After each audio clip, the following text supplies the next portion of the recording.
Hi everybody! Today I am going to talk about electricity and why it's there and fully harnessed in the 1870s.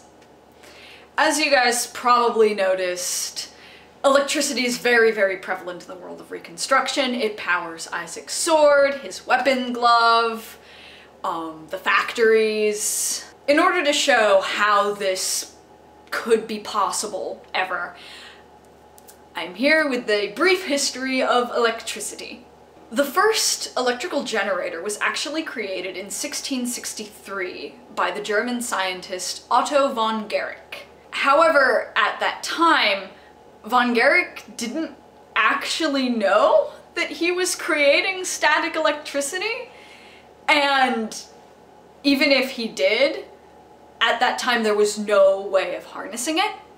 Von Guericke's experiments with vacuums actually ended up laying the groundwork for the very first steam engine, called the Newcomen engine, which was invented in 1712. In 1798, Italian scientist Alessandro Volta created the first crude but functional battery because of a rivalry with fellow scientist Luigi Galvani. The voltaic pile was the preferred battery for experiments for a very long time.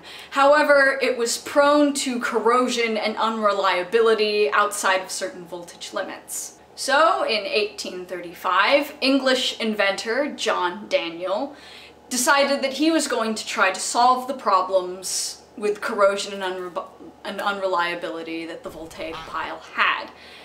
And solve them he did with the creation of the Daniell cell.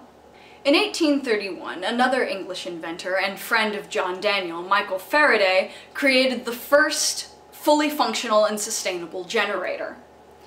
Today, just about every source of electrical power is based on Faraday's generator principles. Then, in 1888, the first dry cell battery, which is the precursor to the modern battery, was created in Germany by the scientist Karl Gassner. The design was improved upon with the invention of the Columbia battery by the Ever-Ready Battery Company in the late 1800s. The Ever-Ready Battery Company is still around today, however you know them by a different name, which is Energizer.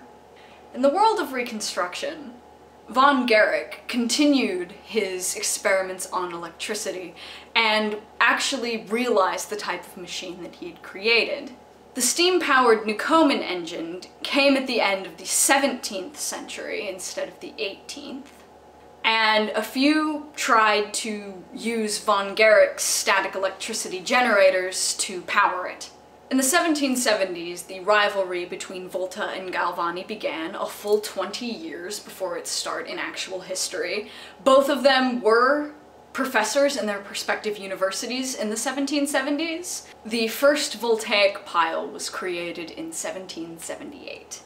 John Daniell created the Daniell cell in 1820. Faraday's research on generator power also began around this time during his tour of Europe with a renowned chemist. The tour did not last nearly as long as he had originally planned, since he didn't actually do that much chemistry. The dry cell battery was invented in the early 1860s by Karl Gassner's father. However, in 1871, by the time the story takes place, the Columbia battery is on the verge of being invented with the help of a young Karl Gassner. And there you have it! Electricity in the world of Reconstruction. If you have any questions or history-related topics, please feel free to message me. And don't forget to give this installment a plus vote if you really enjoyed it. We all appreciate it here, myself and my characters. And the recommended song for this installment is Secrets by OneRepublic, because obviously Isaac has a lot of them. And if you would like to learn what they are, keep reading.